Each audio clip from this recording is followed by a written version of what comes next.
Good evening and welcome to tonight's show.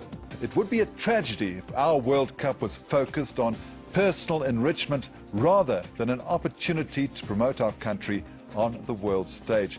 Perhaps there are lessons to be learnt from Germany. Germany 2006. Over 2 million visitors came and waved, drank beer, ate Wurst, screamed and even cried. The 18th FIFA Soccer World Cup transformed the image of Germans like no other event since 1945. From humorless to carefree in 30 days, Germany has reinvented itself. FIFA President Sepp Blatter says it was the best World Cup of all time. Our president says we won't just match it, we'll raise the bar. The 2010 FIFA World Cup.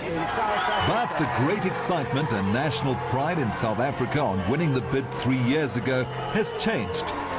Can we really achieve that goal? Are our fears justified? Will the stadiums be finished in time?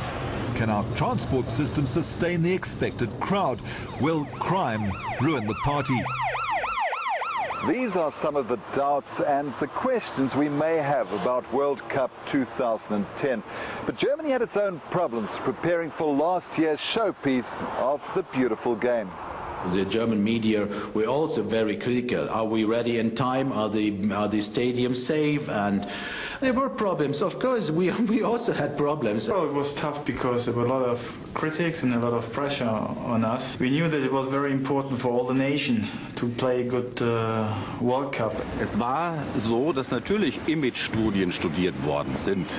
Die Deutschen, wie schon gesagt, ernst, wenig humorvoll, pünktlich, diszipliniert. The mood was so bad that the media coined the term Konsumverweigerung. People refusing to consume, not buying new homes, not buying new cars, record unemployment. Dr. Nicholas Eberl is a brand historian specializing in nation building. The Cinderella story he witnessed in his hometown Berlin and the 11 other host cities in 2006 inspired him so much. I just had to lock myself away and analyze how did Germany manage to transform their brand image so dramatically. What did the World Cup do for that country? It transformed the archetype of the ruler, being efficient and effective, but fairly cold, unfriendly, conservative, into the new image of the lover. Outgoing, friendly, welcoming, hospitable, fun, modern and innovative. And it doesn't happen accidentally, does it? No. What Germany actually did, they used the World Cup as an opportunity to apply a change management program for the entire nation. And they realized if you want to change your image, you have to change your behavior. And to change your behavior, you have to start with your people. We need to coin a brand promise that touches the national psyche as much as it did touch the German psyche, to such an extent that people actually want to deliver the brand promise. Mr. Beki's promise of hosting the best World Cup ever is a very profound statement because it obliges us to go out of our way to really host a great tournament, and not just host a great tournament and not just focus at the 4 weeks, but really make the time to transform our image and the image of brand Africa. In 2004, just 2 years before their own World Cup, Germany's football was in turmoil. They'd been booted out of the European Championship in the first round and basically nobody wanted to coach their national side. So they turned to two relatively young players who'd recently retired from the game. Jurgen Klinsmann accepted the job as coach and Oliver Bierhoff was appointed team manager. As golden boys of German football in the 90s, they had a lot of ideas. It was something that I think as players we have spoken a lot about what we would change or what has to happen. And so there was a bit of pressure, but we were like young, we were a little bit naive in some things, but we were very enthusiastic about this possibility to lead the team. What was your role from the start? Perhaps my most important thing that I said, I want that Jurgen can concentrate on working with the team on the pitch. And he was so concentrated on this, and he had so many things to do this. He changed so much that he said, okay, I'm happy that you speak with the media, that you speak with the sponsors and do all the political stuff. And we worked together to create an image for the team. I said, my job is also to bring the team into a level where All Germany is behind these guys. It wasn't easy. Jurgen's leadership was about change and his methods unorthodox for the old guard that made up the soccer fraternity. He hired an American fitness trainer who had the team working out with harnesses and bungee ropes, much to the taunts of the media. And the football-crazy Germans weren't too happy with Jurgen Klinsmann either. In Germany, when you're the head coach of the football team, you have every time these problems and discussions. We have 80 million coaches outside there who believe they know it better.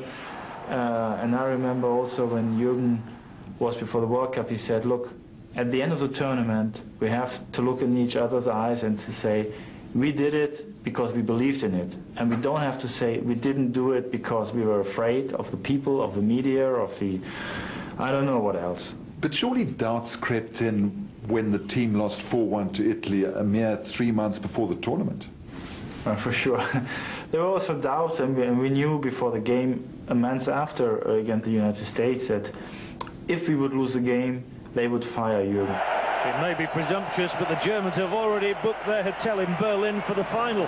Jurgen Klinsmann says we're going all the way. In the very first game, when Germany beat Costa Rica 4-2, the mood of the country changed. By the time they made the semi-finals, the man who'd been vilified as public enemy number one, Jurgen Klinsmann, was now a hero to a nation who believed he would be leading them into the finals. And in the end, they weren't depressed about not winning the cup. They celebrated third place. For brand Germany, the best thing that could happen was not to win the World Cup. Because imagine, just hosting the best World Cup ever and winning the World Cup could just have been too much. By proceeding to the semis, then losing gracefully, and then becoming what was called the world champions of the hearts. That really earned a lot of points and sympathy from everybody. The success of World Cup 2006 wasn't confined to the stadiums. It was the huge fan festivals like here at Brandenburg Gate that really encapsulated the true spirit of the nation.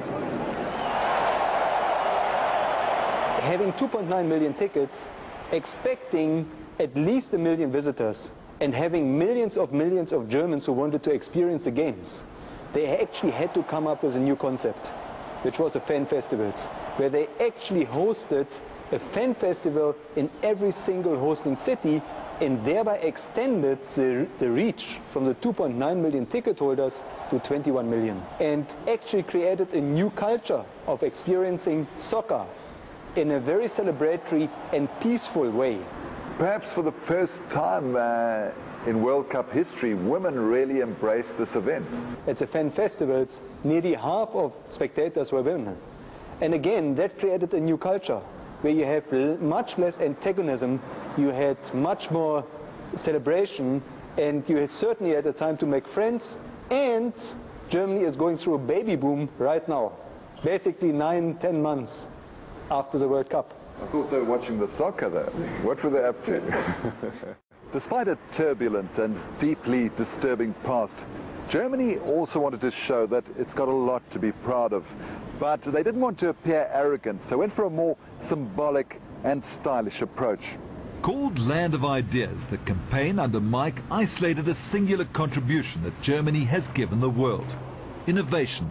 So we built 6 big sculptures, one for each theme. So for example, build a big car and place it in front of a touristic attraction, so the Brandenburg Gate, for example.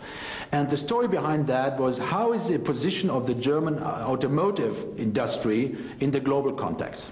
From music to science to psychology, giant sculptures representing German creativity were placed around Berlin.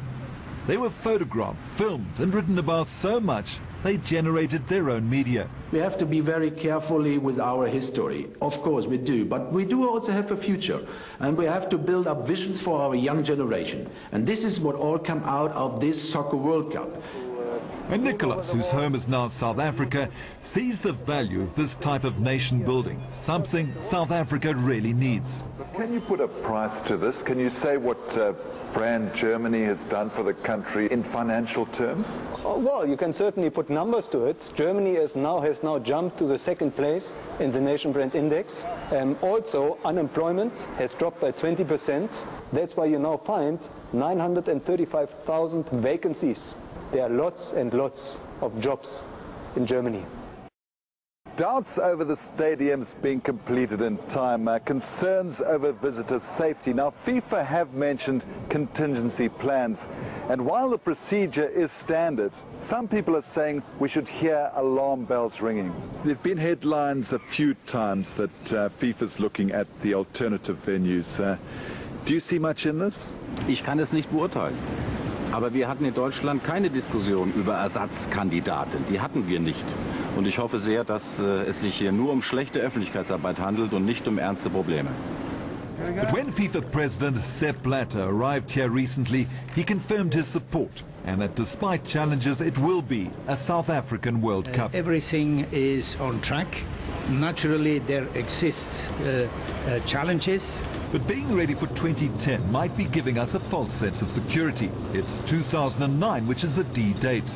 Südafrika sollte zum Confederation Cup, der ganz wichtig ist zum Test. Wie funktionieren die neuen Stadien mit den Ticketsystemen, die Technik, die Zufahrt. Aber es ist hilfreich, wenn schon zum Confed Cup ein Jahr vorher man wirklich unter WM-Bedingungen, kleine WM-Bedingungen testen kann.